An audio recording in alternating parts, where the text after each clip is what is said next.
Please welcome Brett Cease and Solemi Hernandez.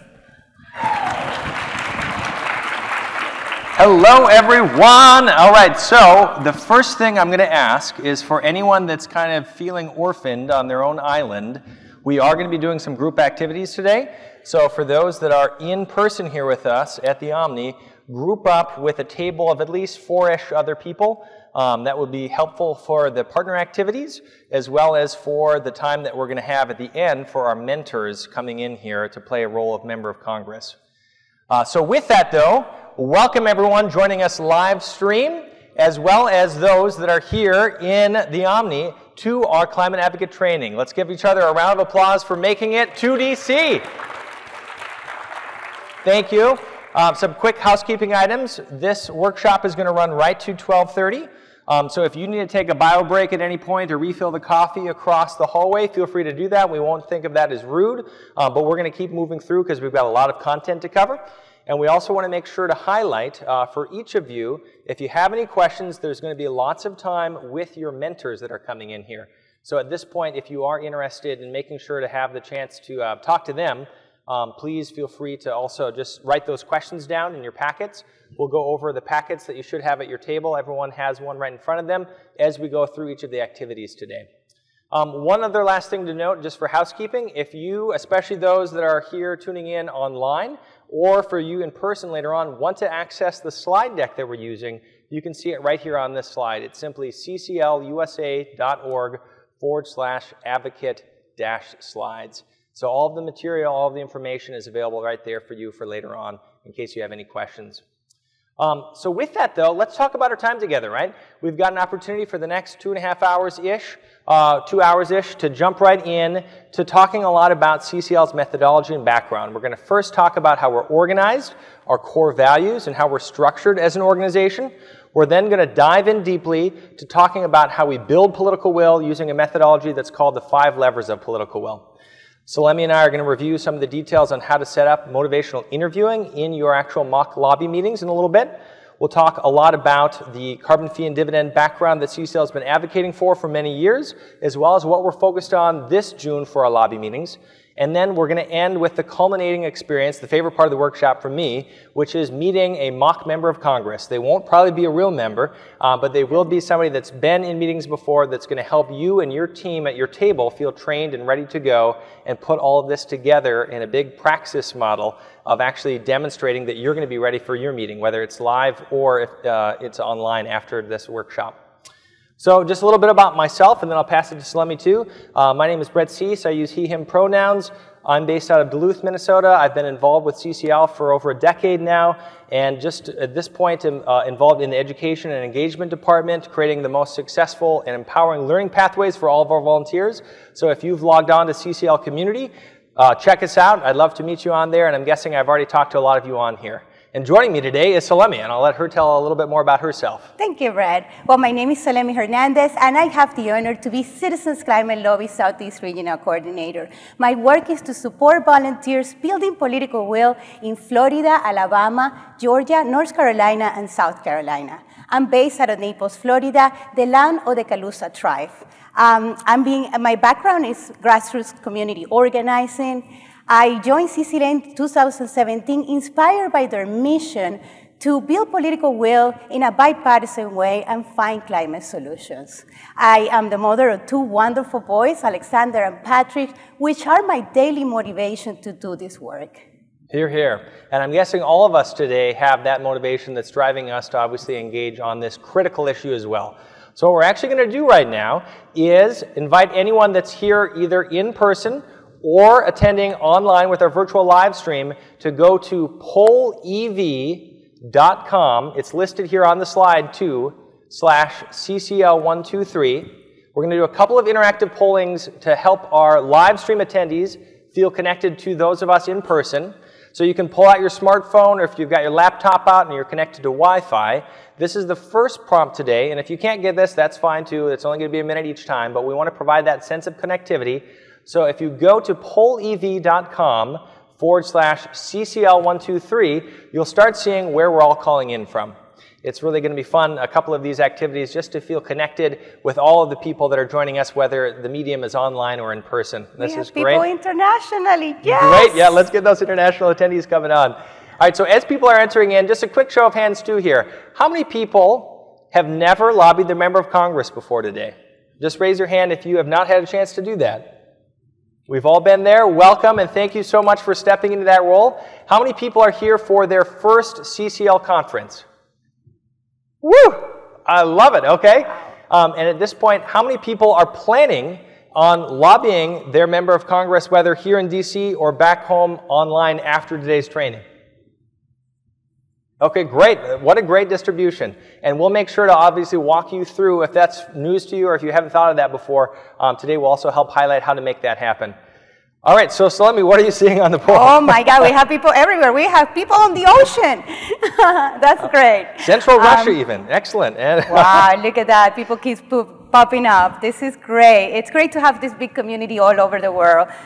We have people in Europe. We have people, oh my God, everywhere. This is great. We're all doing the same work together. And it's so great to see so many people everywhere with the same commitment to climate action. Here's to that. Thank you.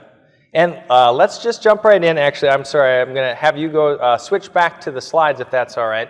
And at this point, we'll go back to this core value slide in just a little bit for a poll. But before we actually poll you on it, we'll tell you a little bit more about what we're actually talking about. So as an organization, CCL has been around for 15-ish years.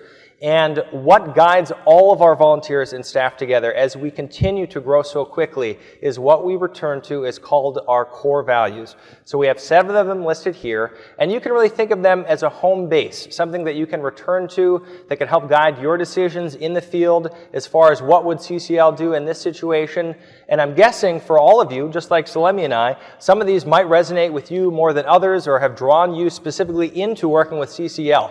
So rather than Solemi and I telling you in person here about these 7 core values, what we're going to do is have a chance to take it through this video and walk through each of those values that way.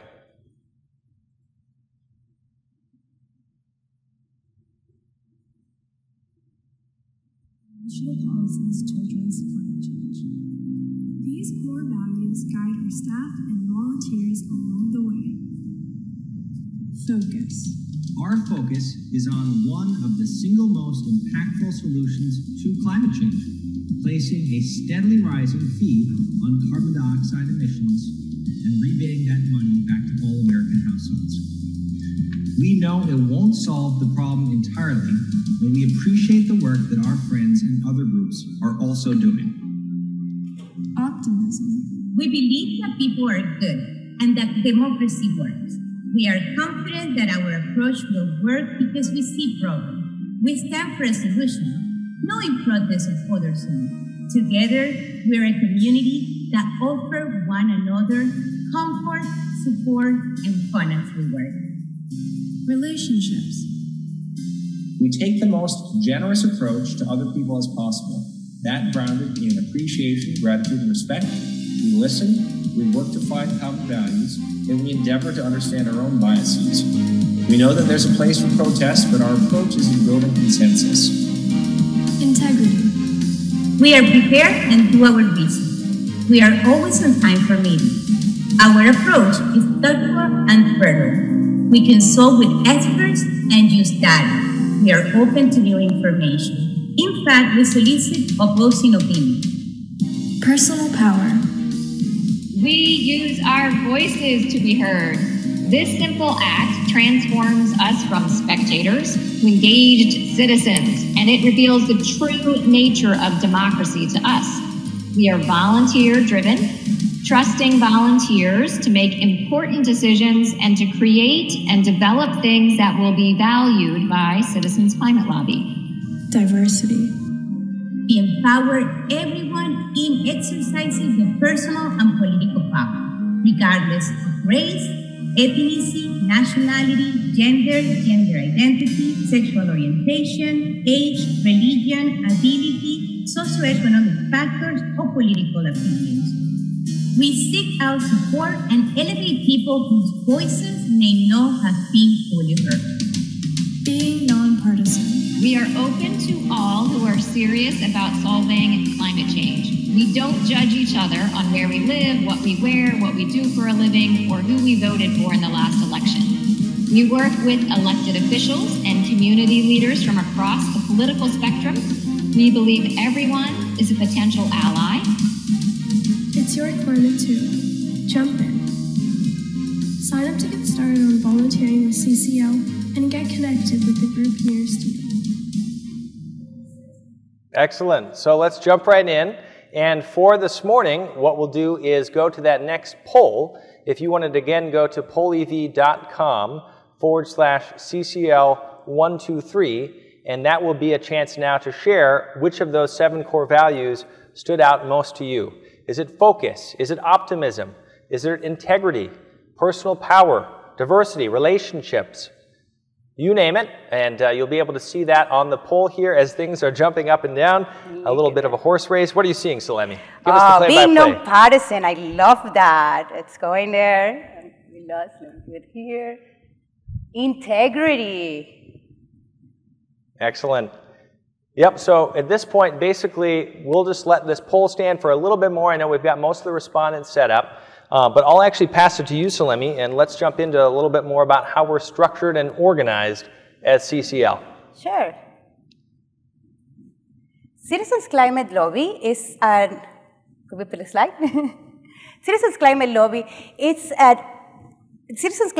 it's a volunteer-driven organization organized by local chapters or groups. A local chapter or a local group it's a team that is organizing local activities to demonstrate Congress that there's political will in the district or in the state. All the groups have a group leader or couple co-leaders, and they might be in different stages of development. One group might be just getting started, and another group might have different teams that take care of the media, grassroots, grass stops, ATC. If you haven't connected with your group, you want to do that as soon as possible. And just a quick poll for those that are here in the room. We're not going to be able to see your hand if you raise it online. How many people have not yet connected with your local chapter? It's okay to raise your hand if you haven't, but just to get a sense, it looks like most of us are connected. And if you're not, especially if you'd like help, seek out Solemi and I afterwards today, because we'd love to make sure you're plugged in. I'm glad to see that so many of us are already connected, though. Absolutely. So in the U.S., we have 11 regions, and each of those 11 regions have a regional coordinator like myself supporting group leaders and state coordinators. Coordinators, leaders have all right. So now that we discuss our group leaders, our structure, we have to discuss an important role here, which is that of the Congressional Liaison. A Congressional Liaison is someone that represents CCL when a congressional office needs to be contacted. Since there are 535 members of Congress, our goal is to have a Congressional Liaison for each of those congressional offices. The Congressional Liaison builds ongoing relationships and set up the meetings with the members of Congress. It can be anything from sending a card whenever your member of Congress experiences a significant event, or you can even invite their staff or the member of Congress to a local barbecue or an event. We're working in a complex issue. So by having one consistent point of contact, it makes our way of communicating about climate change and our solution much more effective. Here's one important point of clarification. Even though we have liaisons, we encourage all of you to write and call constantly all your members of Congress. They need to hear that we want action in climate.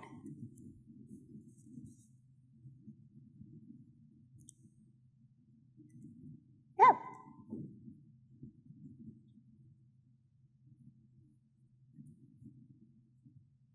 Do you want me to speak to this one? Yes, no, I can speak to this one. It's just like it's going up and down. So one more thing that we expect about our volunteers, and it's very important, is confidentiality. We don't share outside what we hear in our meetings. We leave it to the member of Congress to make any announcement, even if they're eager to share. It is critical to share is it critical to train ourselves to respect what is said in confidence. That way, we can be trusted and demonstrate, and we can move the member of Congress forward. Excellent. So let's talk about 3 different ways that we build this common ground, this currency that really allows CCL to succeed with anyone. And as long-term relationships are really critical for moving any member of Congress or other staff forward, that's really what we want to think through strategically, how we're training ourselves to do that and engaging these critical relationships together. So you can think of building common ground in 3 areas. We think about shared values, we think about the social backgrounds that we might overlap in, and we think about the places that we care for. So, for the first one, if we're talking about shared values, you can start with the most basic of level, right? Many, if not all of us here have children, relatives, aunts, uncles. We may have, siblings, you name it. If we're concerned for people that are younger than us in the future that they inherit, maybe it's ourselves, right? Speaking on behalf of the future generations that will inherit the consequences of the choice we make is absolutely critical, because other people can resonate with their own kids, whether they're a member of Congress or staffer as well. You can think about anything else from your outlook for a safe and prosperous future, shared religious beliefs. You can think about the importance of engaging on energy and the climate at the same time as our environment, and thinking about ways that you can both power forward affordable energy while making sure to look out for middle-class jobs. Many ways of framing it. We'll talk more about that when we get to our policy discussion. But ground yourself as you're thinking about meeting with your own member of Congress. What are some of the shared values you think you might already inhabit and share with that individual? Now, number 2, if we're looking for social connections, we take the time to learn about the people that we're going to meet with in advance seriously.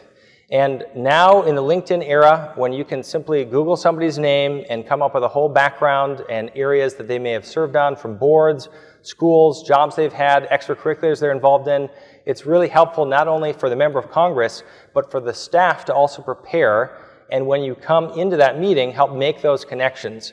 And it's not just being polite, we're not just trying to break the ice, although that's also a helpful way to kind of get them at ease to talk more. But it's also because if we and our teams have a social connection from a shared network, whether it was a high school, a college, a club that we've both been on, you name it, if we can bring in that voice in the next session as a trusted messenger, we've heard stories from many groups, including the Congressional Management Foundation, where individuals, even like a hairdresser, have helped move policies forward and bring that connection to light in a way that has that trusted messenger status.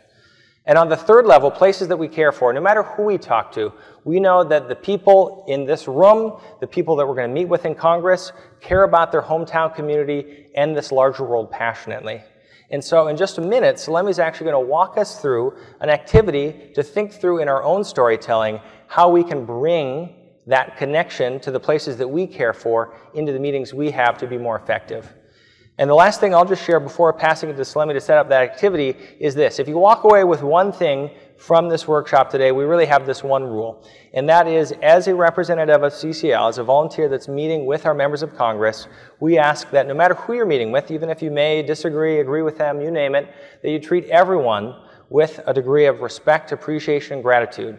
It doesn't have to be for necessarily their stances on climate, but find something that they've done in their public service that you can ground in, and so that is the core of your actual engagement with them. We've all been in places or meetings where somebody might have a chip on their shoulder. We're coming in as climate advocates. Some people may have a predisposed view of us. And if we can take a step back and really center in that being the core ethos of what we embody in that meeting, a genuine sincerity to move the conversation forward and engage on this critical issue of our time, it really helps deepen and broaden those relationships. So I'll pass it to you, Solemi, to set up this first activity in our storytelling. Thank you. At Citizens Climate Lobby, we focus on what we want, and we want to solve the climate crisis. We want a livable world. In this exercise to set all up, we get down into the ground and to see what we really want to preserve. And to set all of this out, here is a quote of E.B. White, author of the Charlotte Web of Elements, that gave in an interview to the New York Times in 1969. And I live by this quote. I rise in the morning, torn between a desire to save the world and an inclination to savor the world. This makes it hard to plan the day. We in CCL might add, but if we forget to savor the world, what possible reason we have for saving it? In a way, the savoring must come first. Let me repeat that last part. In a way, the savoring must come first. If we forget to savor the word, what possible reason do we have for savoring it? So let's start thinking about this and making it personal for all of us. You all came to DC again because of a personal conviction and a story that you have to tell or share, whether you've realized it or not yet. So for a couple of minutes, what we're going to be doing actually is setting ourselves up for a partner discussion.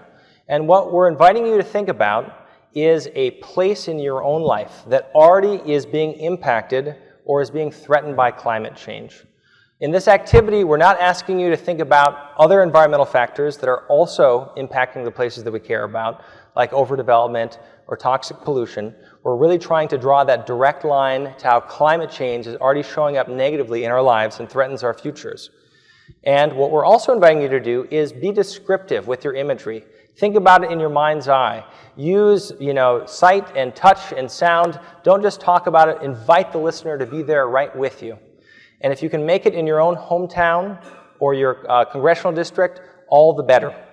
And the last element I'll throw in with this is to think about the local economic impacts that also are tied into those impacts you're seeing.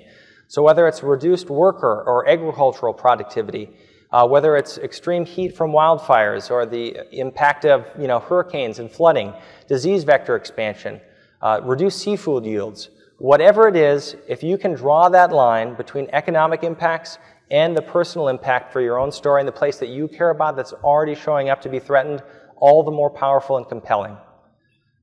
So, to model this, as you're starting to think about it on your own, I'll pass it back to Solemi to share one of her save versus savor stories. Thank you. So let's consider what we love about wildlife.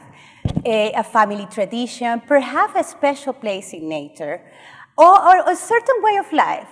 But I want to share something, how a place I love is being impacted by climate change.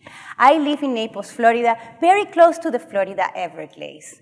I love the biodiversity, the sounds in nature, the smell of the seawater with fresh water mixing on the estuaries. I love the animals that live there. I love alligators, believe it or not. And I love the beautiful birds like these beautiful spoonbills. Here's the Everglades ecosystem cleans our water overall. And it recharges the Florida aquifer, which is our source of drinking water. Here's the sad part. Everything in the Everglades is being threatened by climate change. We got saltwater intrusion in our aquifer, compromising our drinking waters. The peat bog's roots are not growing as strong as they used to, and they're not absorbing as much nutrient pollution and cleaning our waters properly. All of these affect Florida tourism and economy, which means less jobs on top of all the natural world impacts. So, all of you have a story like that to share. To make it personal, to bring it back to your life, to the sense of connectivity that you bring to your meeting with Congress or to each other right now. So whether you're joining us online, whether you're joining us here in person, the prompt for the next 5 minutes of discussion is turning to a partner. If you've got an odd number of people at your table, you can have a group of 3 or find another person at another table, that's fine. But for 5 minutes, we're going to be thinking about your own story. What do you savor in your own home community, and how is it already threatened by climate change? You'll have about 2.5 minutes each, and at the midway point, we'll remind you to switch, and then we'll regroup after that. So with that, we'll put the 5-minute countdown timer on, and enjoy having the chance to share with your partner your own save story.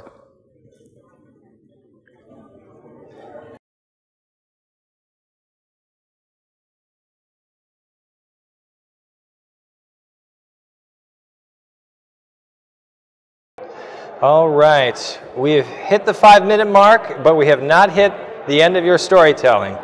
So know that your stories can continue to be developed in your partner groups.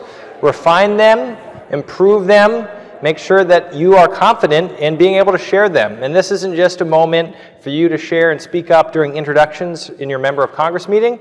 This is a way for you to connect and humanize climate change, right?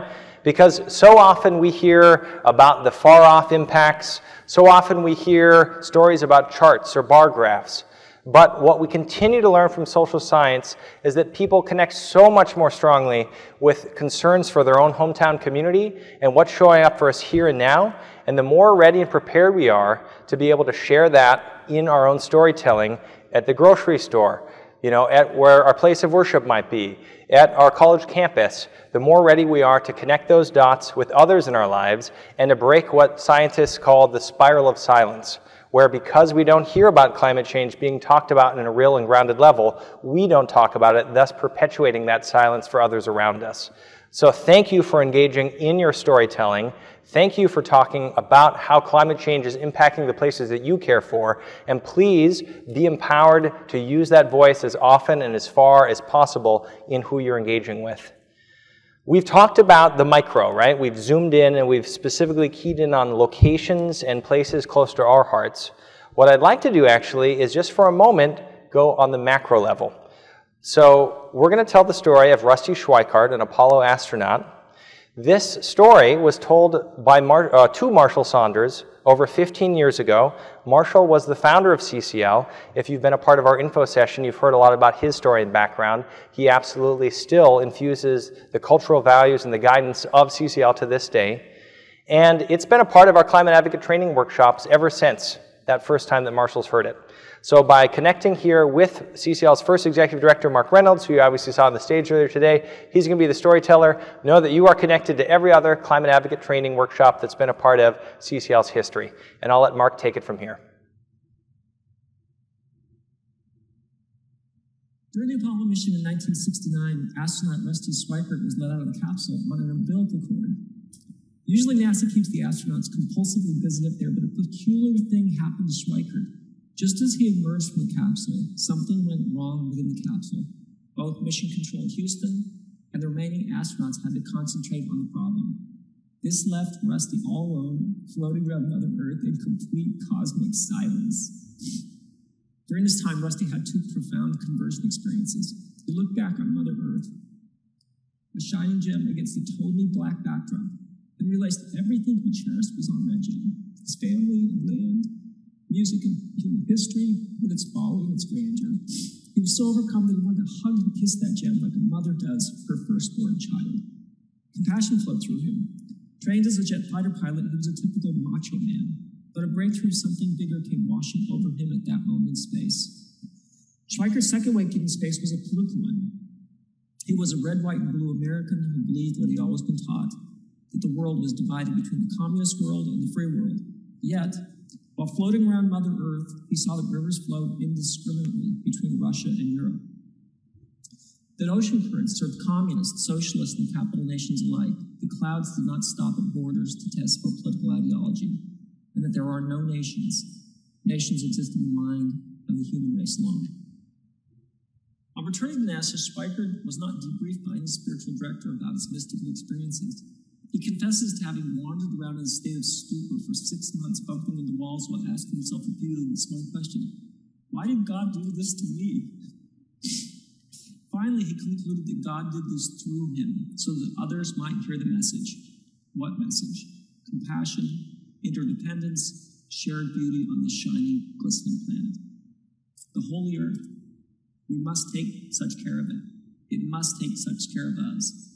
This side of heaven, where each of us so nearly all the other has. There is darkness all around us, yet between us there is just enough light to get by. Here's to that. I can remember the very first time I heard Mark tell that story in my climate advocate training workshop, and I'm so glad that we still got him in his fullness, tearing up and everything today to be able to join us, obviously, for this portion.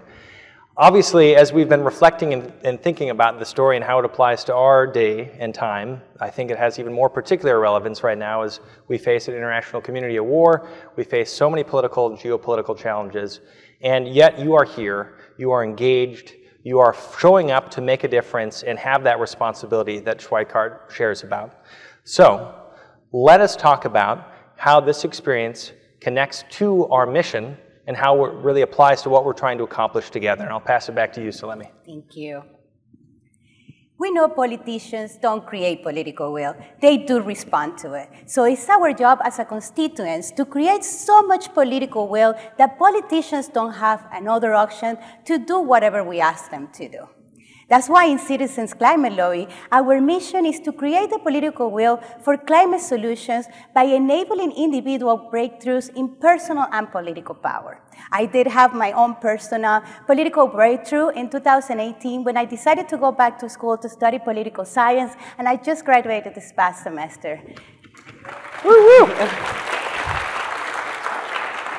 We endeavor to show you that your voice will make a difference. So, if we talk about political will, we should clarify what that means. Political will is just a clear demonstration of support back home from constituents, business leaders, faith groups, and local officials. To be effective, it needs to be widespread and focus on a specific step Congress can take. For example, including a price on carbon in the reconciliation package, or simply supporting the Energy Innovation Act.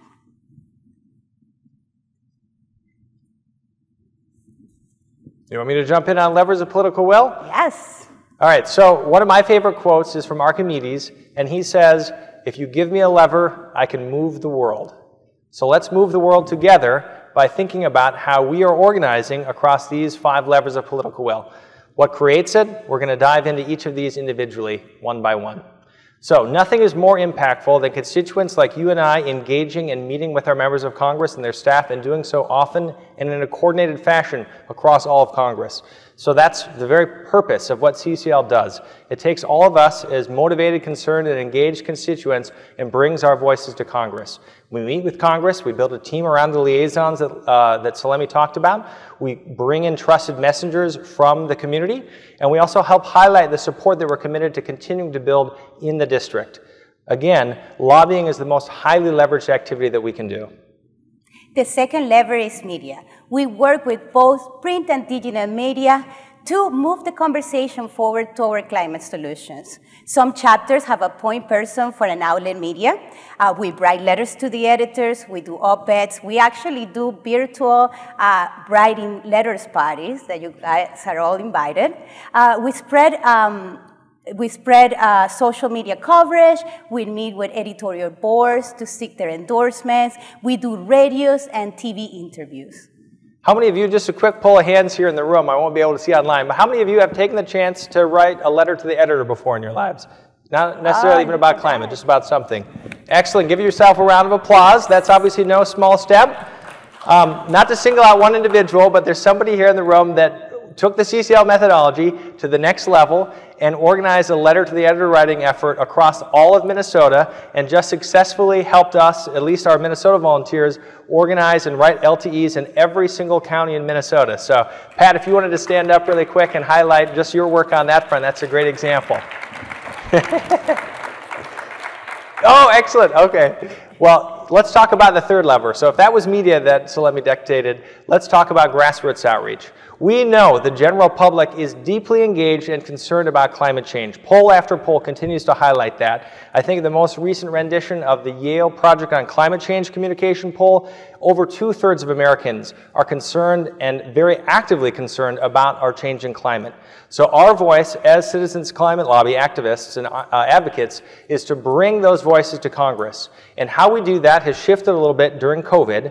Right now, obviously, we're still in the online presenting and tabling atmosphere, but a lot of our groups have also transitioned to outdoor tabling events still, farmers market, conference type atmospheres in the hallways, you name it.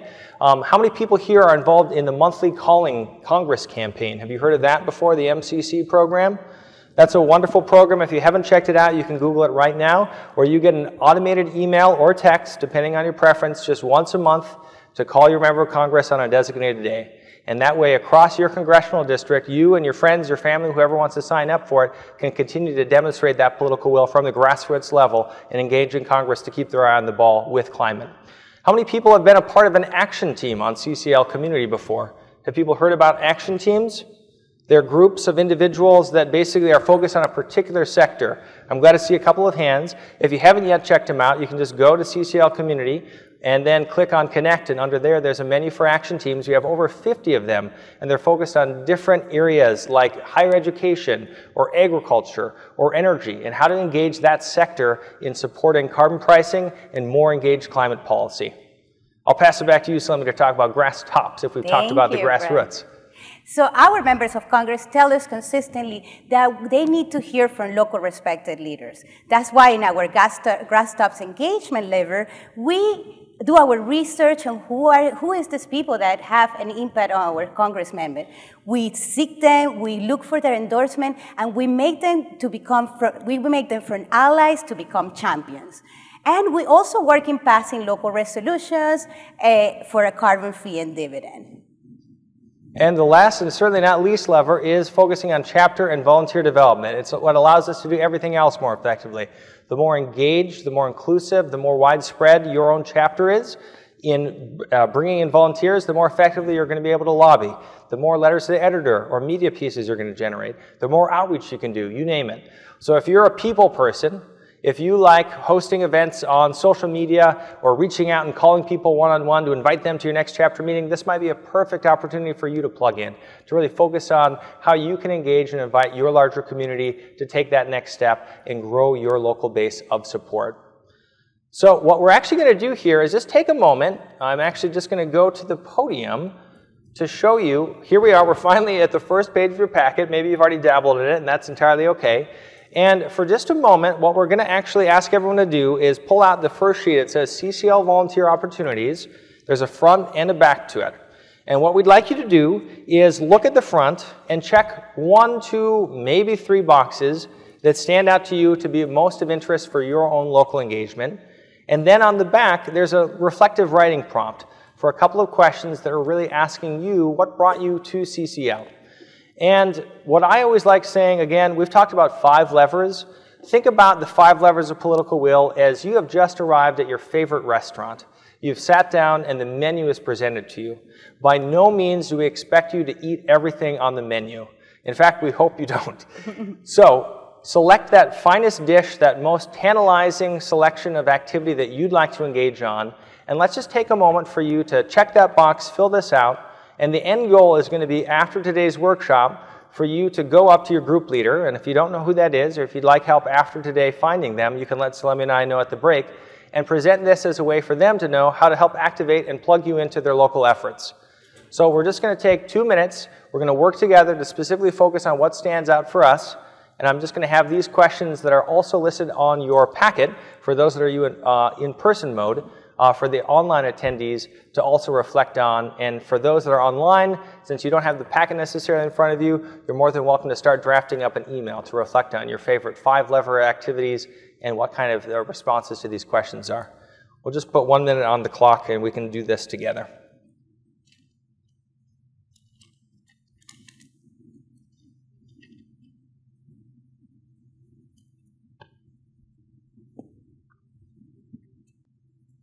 All right, so we know that we're cruising through today's workshop. We're not going to be able to fully write paragraphs to each of those reflections, but we do hope that this prompt reminds you to come back to it if we're not able to finish right now. We're interrupting your work to finish this and make sure after you've completed it to use it as a conversation starter for your group leader.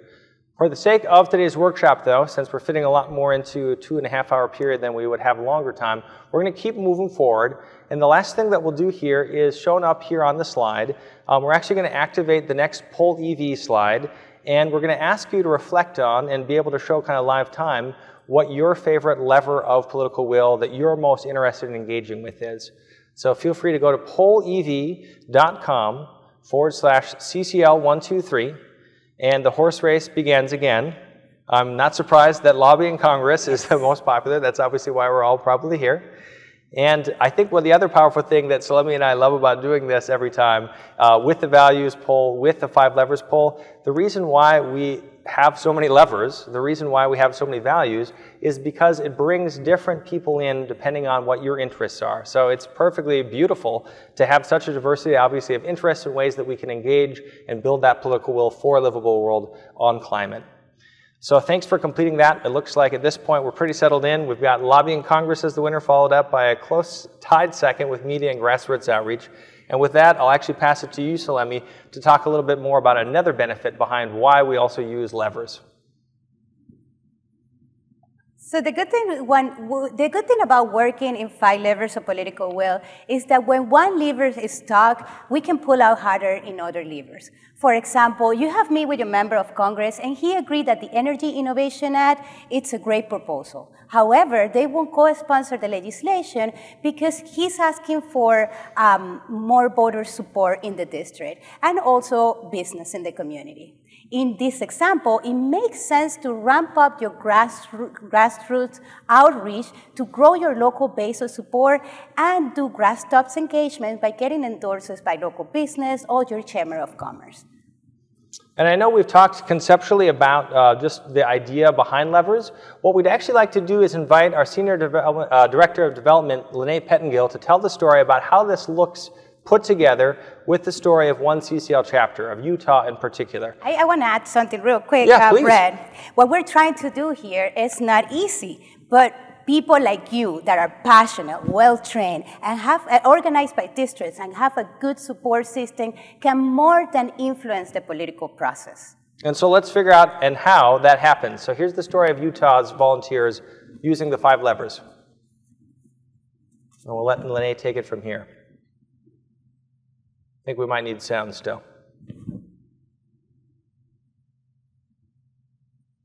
It's audaciously decided to pass a pro-climate resolution through the Utah State Legislature.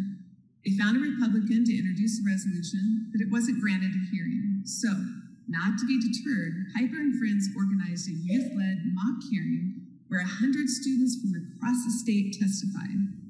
But the resolution still didn't pass that year. So Piper, along with CCL's statewide network, leapt into action. Over the next year, constituents lobbied and called every single state legislator. They also organized a youth lobby day. They got the resolution endorsed by 12 major Utah businesses. They led the Utah Earth Day parade, and they got their stories in the papers. These efforts paid off. The resolution actually passed in 2019. But it didn't stop there. The resolution inspired 18 Utah cities to pledge going carbon neutral. The state passed 5 more climate bills and created a climate roadmap in 2020. And these relationships just led a group of 25 prominent Republicans in the state to publish an op-ed in the Deseret News calling for a price on carbon. Also, prominent Utah members of Congress, such as Senator Mitt Romney and Representative John Curtis, have begun advocating for national climate solutions as well. Representative Curtis went so far as to found the Conservative Climate Caucus in the House, which now has 60 Republican members. These are the kind of relationships that CCL volunteers are building with their communities and the members of Congress, and I'm happy to share that Piper now serves on the CCL Board of Directors.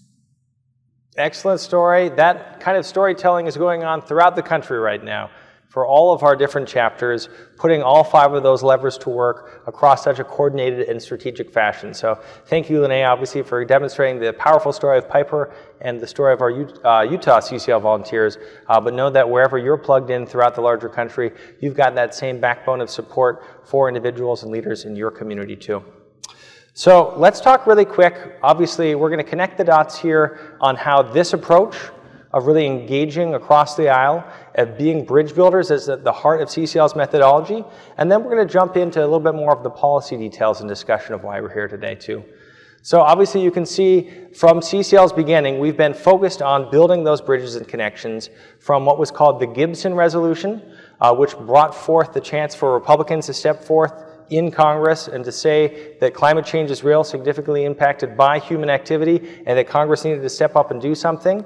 Nobody thought that that would be possible, especially with where the Republican Party was at this point about 10 years ago. CCL volunteers instead chose to see that as a real possibility and worked with then Representative Gibson and 24 other members of Congress on the Republican side of the aisle to create and introduce that resolution to help shift the dial and bring climate front and center more and more towards both parties' focus. We continue to engage on both the House and the Senate Climate Caucus The Climate Solutions Caucus you may have heard of. We'll get more into that in the details in just a little bit, but that was a core part of what CCL's volunteers, advocacy, and efforts have brought forth in the last several years.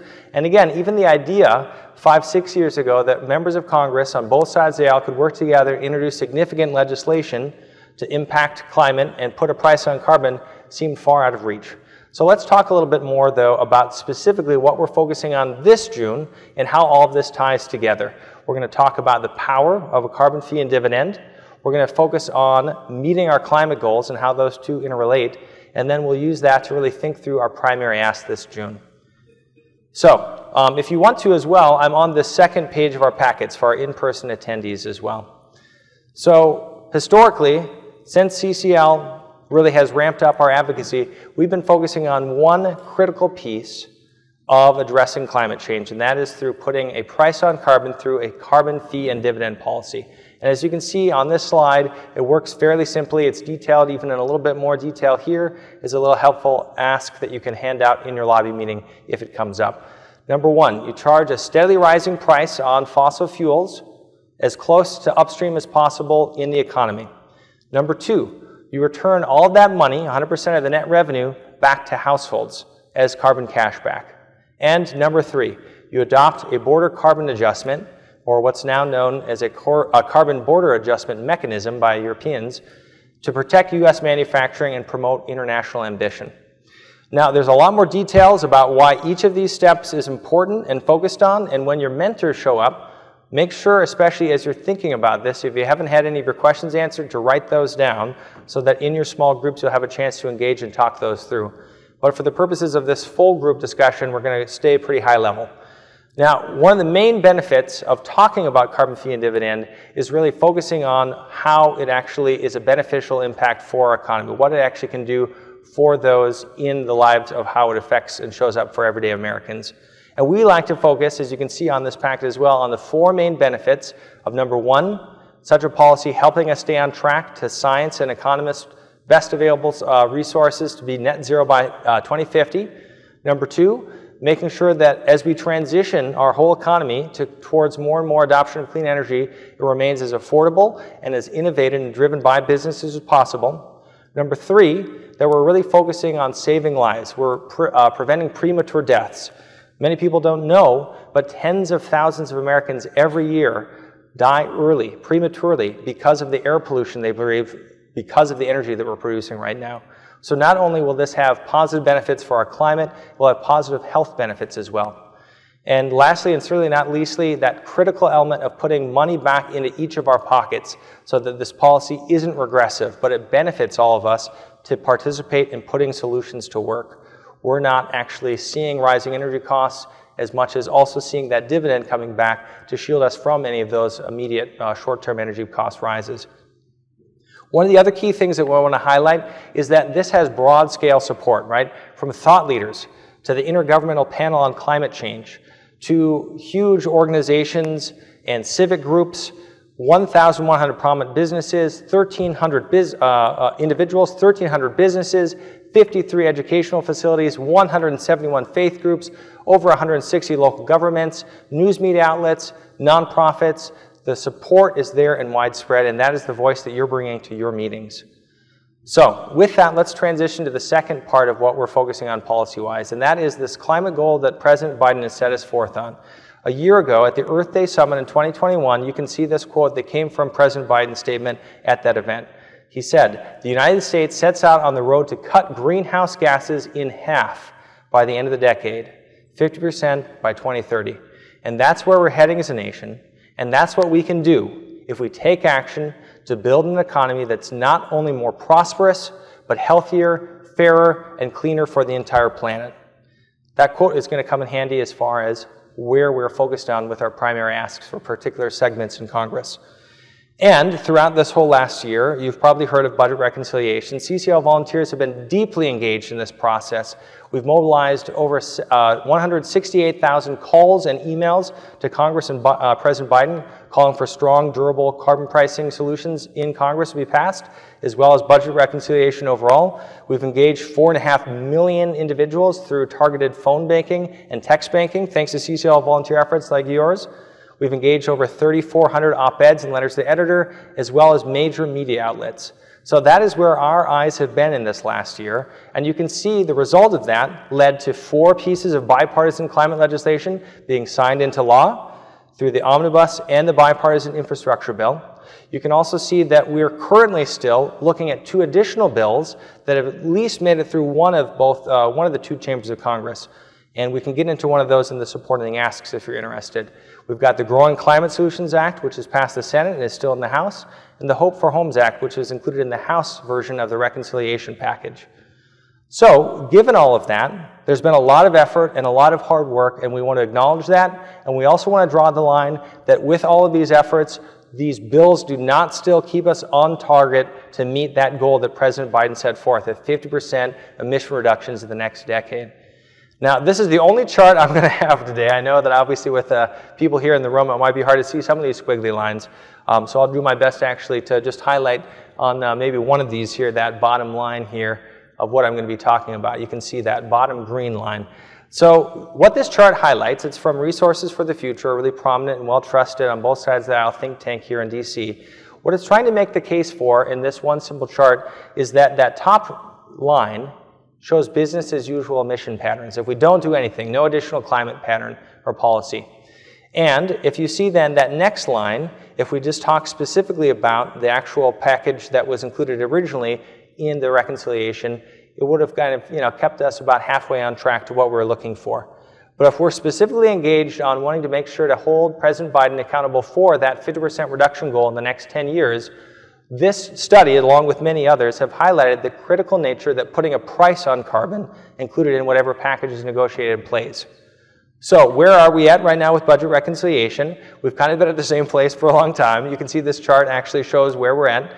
Right now, the House has passed one version of that legislation. The Senate continues to deliberate and make adjustments. And at this point, hopefully this summer, can finalize legislation. That's part of what we're engaging Congress on in the next week with our meetings.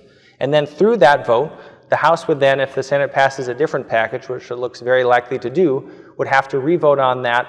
If both houses pass the same package, then it would go to the President to be signed. And again, the current play in the state of the Senate, you'll hear more about this from Danny this afternoon with a legislative update. But again, we're all looking at tea leaves. Nobody can fully predict the future. But the goal with reconciliation is we need to get to at least 50 votes. Given that reconciliation is often a highly partisan process, we expect only one party. In this case, the Democrats would also garner those votes. This isn't likely to be a bipartisan vote in the Senate. It's going to basically be something that's renegotiated in the next couple of months, trimmed down from the original proposals that you may have heard of last fall. But indications still show that around $555 billion of climate provisions, especially in investments to extending the clean energy tax credits, are likely to still be included as a point of agreement. So, with all that being said, where does that lead us today with our advocacy in preparation for our June lobby meetings? Well, you'll note that in your packet, if we go to the next couple of pages, Solemi's going to go over your meeting roles and outlines page in just a little bit, and then there is a meeting notes page that we'll talk about in just a little bit. But after that, you'll see that there's specifically a page that's all about making asks and details the supporting and primary asks. And what I'm going to do is welcome everyone to take out the page that says, Help America Meet President Biden's Climate page. That's the first one that we'll talk about. That's for Democrats in both the Senate and the House. And then we'll go through the next 2 packets together as well that are focused specifically on the segments of the Republican Party as well, and we'll be engaging them on. So with that, let's think through each of these just for a little bit. Number 1, our primary ask for Democrats in the House and the Senate, if that's who you're going to be meeting, is simply help America meet President Biden's climate pledge. And why is that the case? Why are we focusing on that? Well, at this point, that's where congressional members' heads are at. As Danny says, this is clearly something that they want to get passed as a significant landmark achievement this session of Congress still. They've spent the majority of Congress, as we've focused on, in this reconciliation process. They want something to pass to demonstrate, obviously, the momentum that they've put behind it and to demonstrate that we're actually moving forward with climate change policy. And, as this is also highlighted, the election chances the Democrats face often are dependent on having success behind this. So, the key role that all of you are playing as you look through and read this handout together is refocusing them on climate. There's been so many other tragedies, challenges, competing priorities that our Senate is facing right now, and our voices in these meetings to continue to redouble and focus on climate change is playing and will play a critical role for Congress to make sure to keep their eye on the ball with actually passing climate policy. All right, so next I'm going to talk specifically about the Republican Senate and House moderate asks. That is actually the back page. And the unique thing about this segment, and we'll again talk more about these in detail this afternoon in the breakouts, depending on which one you'd like to go to, is that we're asking for you, if you're meeting with a Republican in the Senate or a House moderate, to think about what an appropriate supporting ask is. Now, I've specifically provided the supporting ask for the National Climate Adaptation and Resilience Strategy Act, but there's several others that you can also think about that we'll review this afternoon if those are more interested. And the key thinking behind this decision is that long term, while we're nationally focused on Democrats obviously trying to pass and hopefully successfully passing reconciliation, we also are trying to get Republicans engaged and to go as far as possible before the next Congress in climate policy as well. So these supporting asks are being set up now to make it easier once we face a likely divided Congress this fall after the elections. So we want to build on that momentum, being and embodying the voices that we're hearing in the stories that we're telling to be pro-climate action with the members that we're meeting. And now lastly, if you also want to peel out this page, we've included all three of these different asks to consider. This one is called Help America Win, Have a Look at a Carbon Border Adjustment. And this is specifically for if you're meeting with a House member on the Republican side that may identify as a populist type Republican. And at this point, why is this appropriate? You can read through this language fully, but essentially what we're trying to highlight here is provide framing and language around this consideration, the carbon border adjustment being one of the three critical legs of that policy, carbon fee and dividend that we talked about, to bring them in, to engage them into dialogue, right? And we're using it through the vehicle of trusted messengers. We're responding to the evidence that by highlighting leaders within this actual party to show that they are already considering supporting and leading on it, that we're going to bring others into the dialogue of consideration as well. And I think it also is key to highlight that this is the best chance for setting up a carbon pricing discussion in the next Congress, right? So if people are already talking about one of those three legs, then the next Congress, because CCL stands behind the importance of any carbon border adjustment to also include provisions for a domestic carbon price to be internationally compliant considered by the WTO, this is really getting us into the door to thinking about how we can further that conversation. So those are the three asks. Again, I'll just highlight them here on the chat. I'm actually not going to go through all of these fully right now just for the sake of time. I'm going to make sure that Solemi can set us up for having a chance to think through our meetings with members of Congress. But the last thing I'll just highlight here with each of these, again, here's the three primary asks. Help America meet President Biden's climate pledge if you're with a Democrat, using a supporting ask if you're with a Republican in the Senate or a House moderate, and then helping America win, having a look at a carbon border adjustment if you're with a House populist, is thinking through, again, why isn't a carbon price more prominent right now with our primary asks? Historically, we've been very focused on that, and as you'll hear from Danny this afternoon, right now we're strategically taking a pause on this advocacy. It doesn't mean that we're going away, and this isn't being an ongoing discussion, but right now, given high energy prices and the chance, obviously, to influence an emerging deal, that's specifically guiding why we're focused on these different asks right now. And if you have any questions about what we're reviewing, because I'm guessing looking around the room, we all do probably, that is specifically the role that your mock member of Congress will play for the first 10 or 15 minutes for your meeting in just a little bit. You as a small group can really engage them and say, hey, I'm still really trying to figure this out. How does the primary ask connect back to what we're really focused on or what our main goal for the meeting is? So with that, though, again, I'm just going to invite you to take a moment, pause and think about any questions specifically that you have that you'd like to make sure is addressed in your small group. And then, as people are writing those questions down, we'll actually transition to helping get ready for the meeting with Solemi kind of walking you through the roles that you can all play and thinking through actually how you're going to set this up with your mentor. And to do that, I'll also just remind people that we're going back to these pages in your packet that talk about lobby meeting roles. All right.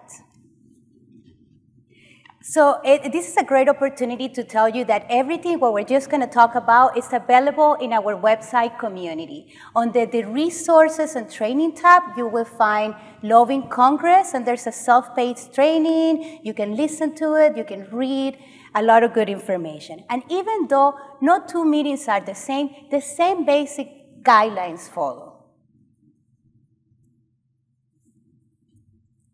But how do we inspire Congress to lead on this?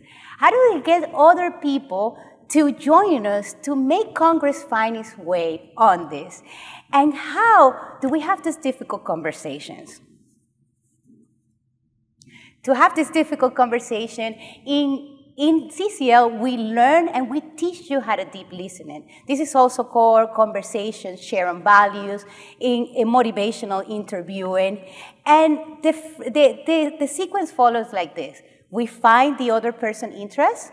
We reflect back to confirm what you heard them say. You identify and confirm their values. You find common ground with those values and ask permission to express thoughts related to those values shared.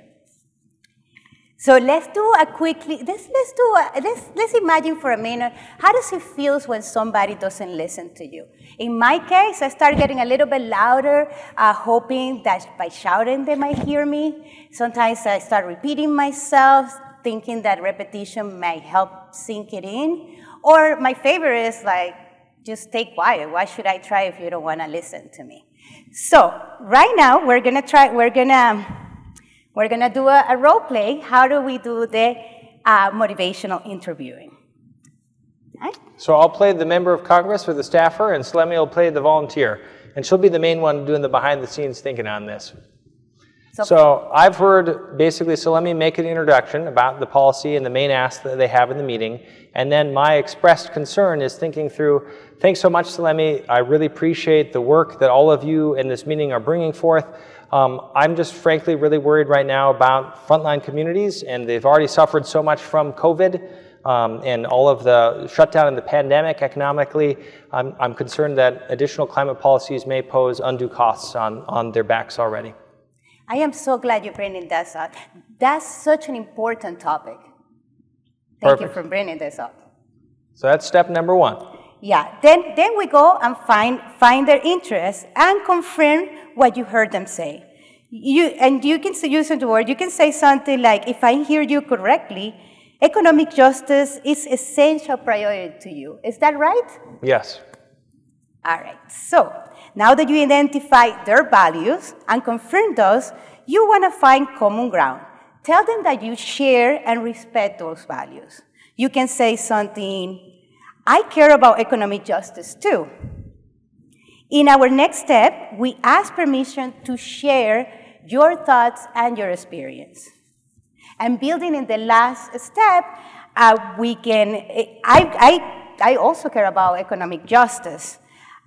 Would you want me to tell you a little bit about how the Energy Innovation Act address economic justice in your community? I'd love that, yeah, please. All right. Excellent. It's probably going to be a little bit more organic than that, but that's a 5-step process to move through really engaging and having those motivational interviewing basics down. So after today, in the real world, you want to do your research. Find out what your member of Congress have done, do the research on the member of Congress and the district, what they're proud about, what they have accomplished. Find out what annoys them so you don't bring that in the lobby meetings. Find out local impacts of climate change and how the Energy Innovation and Carbon Dividend Act will affect the district or state. Review previous meetings and plan follow-up ahead, assign roles. Roles are a suggestion. Keep in mind to be flexible. Be ready to try multiple roles, and everybody's encouraged to participate in the discussion. Our lobby meeting roles, depending on the size of your group, some people might do more than one role. Our first role is the appreciator. Does it feel good when you meet somebody for the first time and they say something nice about you? How did that change the conversation? How did that change the way you listen? That's the role of the appreciation. Then we have the time monitor. The time monitor keeps the meeting on time. It also tallies the amount of time that the member of Congress or staffer talks versus what the volunteers talk with a 50-50% goal, and this is for the minutes. It also tallies all the open-ending questions for the meeting minutes. Then we have the note taker. You want to have somebody who is an experienced volunteer and can follow the thread of the conversation, and especially paying special attention to what the member of Congress or the staffer is saying. The asker is the person who presents our primary ask, like Brett just mentioned, or secondary ask. And sometimes they leave a one page that expresses like the one that you have in your package, our primary ask behind. You have the deliverer.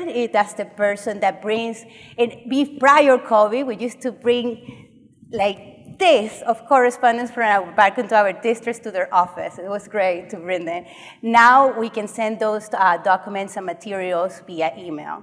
And the follow-up, we do thank you cards. Every time we meet with our member of Congress, we send a thank you card, and the follow-up also sends follow-up materials. If the follow-up person is not the Congressional Liaison, this person will want to coordinate with the Congressional Liaison to do the follow-up. And in the virtual world and after the pandemic, if your meetings are virtual, you are going to need a tech support person that helps you out muting and keeping the security on the meeting. And we have the observer, and we have the photographer.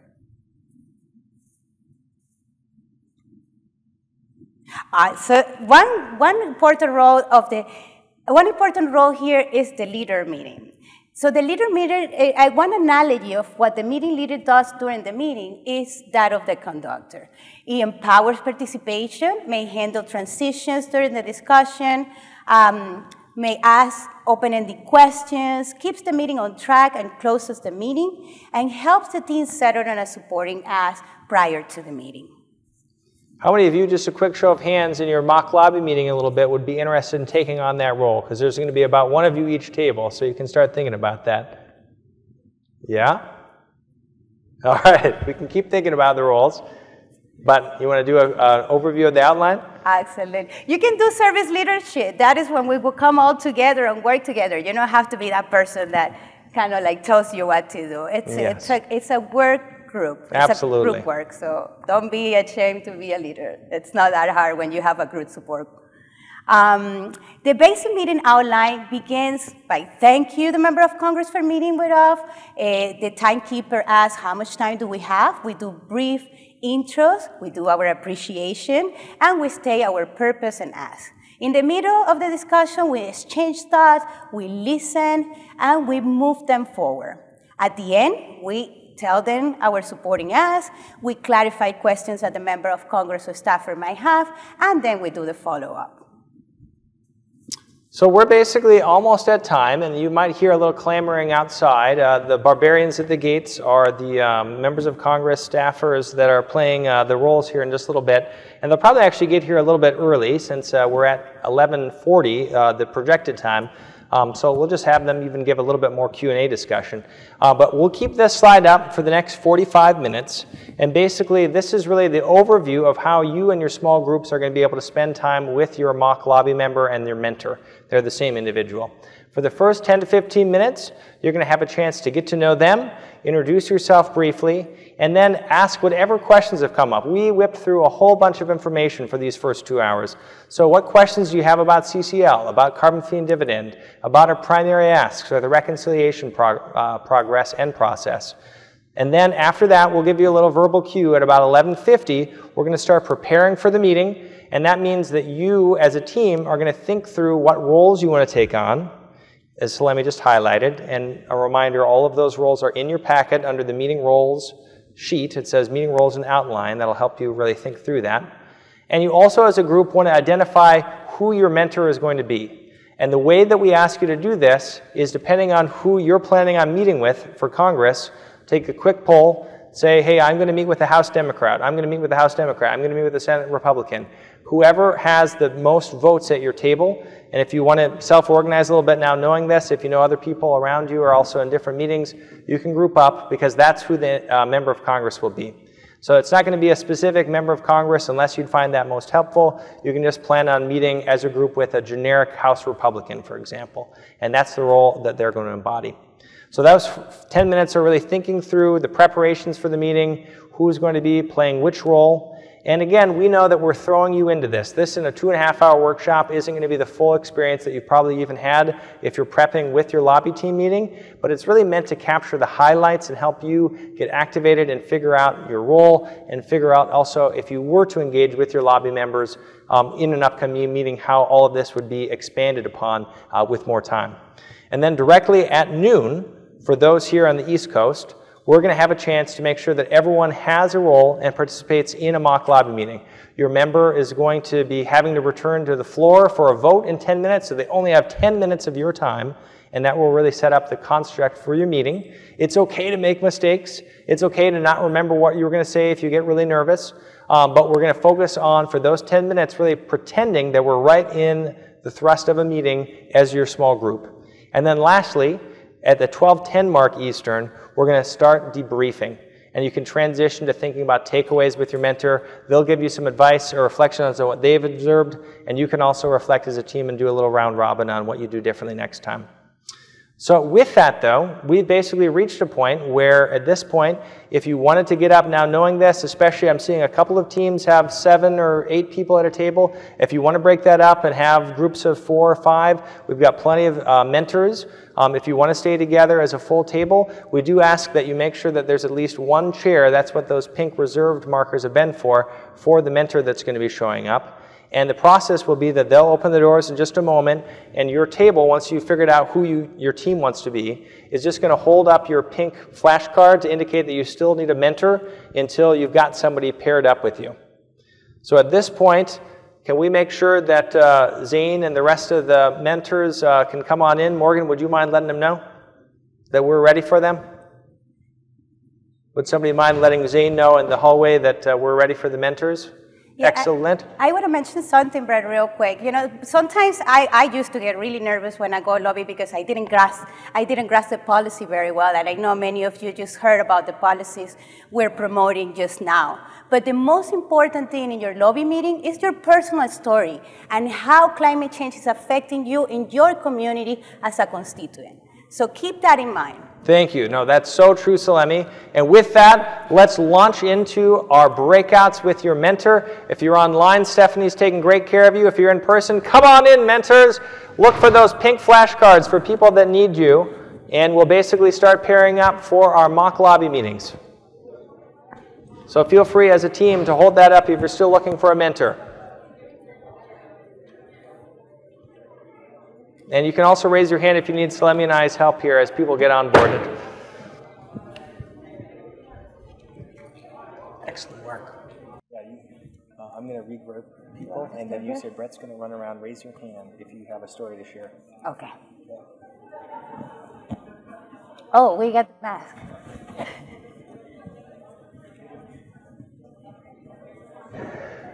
All right, we hate to interrupt all of the amazing work that's happening and the connections being built and the planning taking place, but let's give a round of applause for all of our mentors and mock members of Congress. Thank you, thank you, thank you.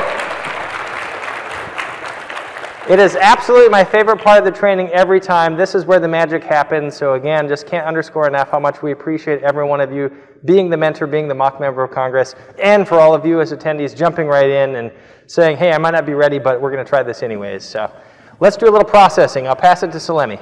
All right, so let's digest this workshop. What did you hear with fresh ears? How did it go? What was the highlight of your breakout and practice lobby meeting? Brett is going to go around, so please put your hand up if you want to share your story on how did your lobby meeting. Don't be shy. We got time for at least 2 or 3. Who wants to share a little reflection on how things felt? Don't be shy. Okay, we got one. Yes.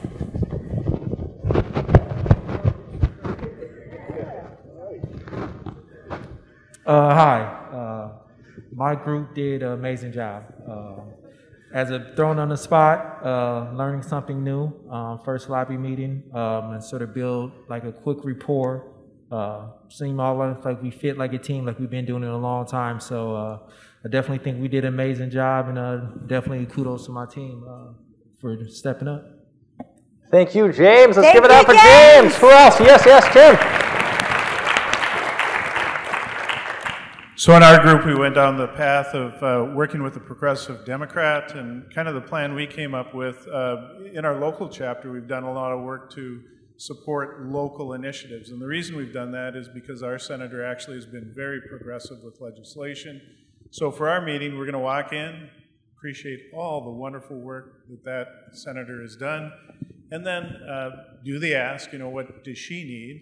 We already kind of know the answer. She's said it publicly. She wants help getting local support throughout Minnesota. And so then we'll present her some things we've done. We've done letters to the editors in many counties, I think something like 87 counties. Right? And then we've also got local legislators to support the EICDA, and there's a website where you can get your legislator to buy into the EICDA and be public about that. So we'll talk about those initiatives and then ask our senator what else we can do to get local support. Local support leads to national support is the basic theory. Here. Let's give it up for Tim and Tim's group. Woo! Got time for one more. Who else wants to share? All right, I see you. Hi, my name is Crystal, and I think our group did a really good job. I think first of all, like you mentioned, we were all sort of on the spot, so we were definitely nervous, but this was a great experience, and I think some good feedback that was shared was to really stay on top of your time.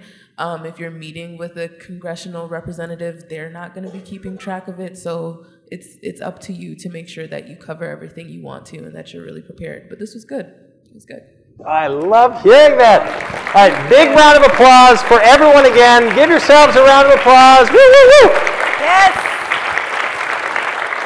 Do you have anything else to say, Solemi, before I go to the next steps? Yes, let's do this.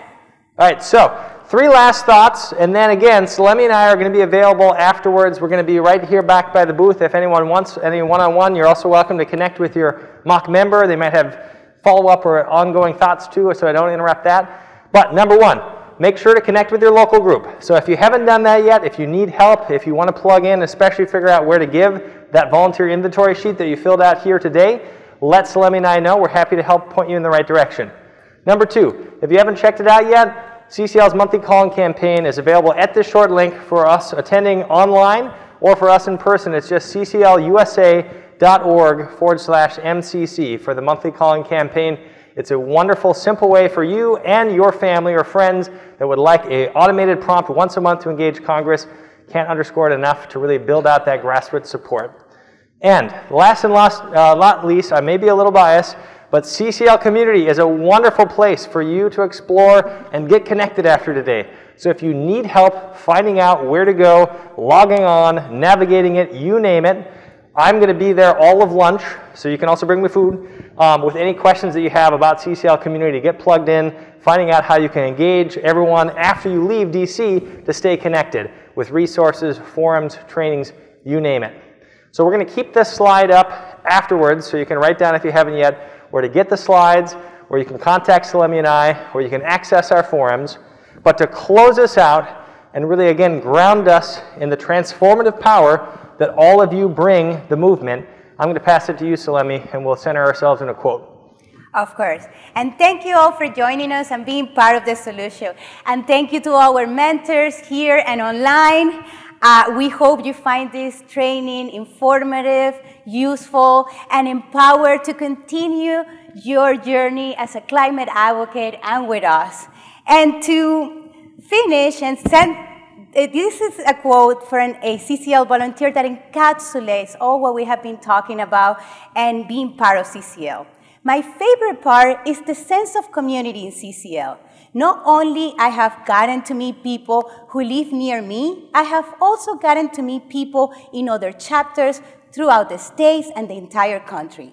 There's a real camaraderie in the CCL that says we're all in this together, we're a team. I think part of that stems from the CCL non-partisan, non-threatening culture. We ask to support each other rather than tearing people down. I have definitely incorporated those values in my life. Not that I was somebody argumentative, demanding person, mind you, but I no longer post partisan, inflammatory content to my social media. Instead, I try to understand where people are coming from and I meet them there. Thank you. So thank all of you. Give yourselves a huge round of applause again, and we look forward to staying in touch. Have a great lunch, everyone.